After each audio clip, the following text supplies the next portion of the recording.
होना था प्यार, हुआ मेरे यहाँ। मैं मिलवाऊंगा आपको रू बैंड से, जो कि बिल्कुल अभी न्यूली लॉन्च हुआ है। हमने अपना गाना भी लिखा है दिल है अच्छा। मगर के नाम से, वो भी जल्द आने वाला है। तो ये हुआ था किसी से प्यार या ऐसे ही? अब आप समझदार हैं। और हम सब डरते थे स्टेज पे, डरने से ऐसे पैर कांपते थे थर-थर। दिल दिया गल्ला करांगे नाल नाल बैके, अख नाल अख नूं मिला के।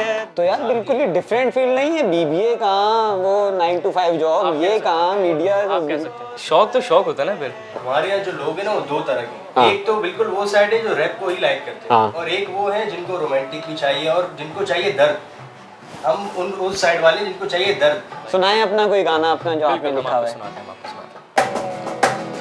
ना जिया ना मरा, दर्द इतना है मिला, हो सका न तू मेरा के जुस्तजू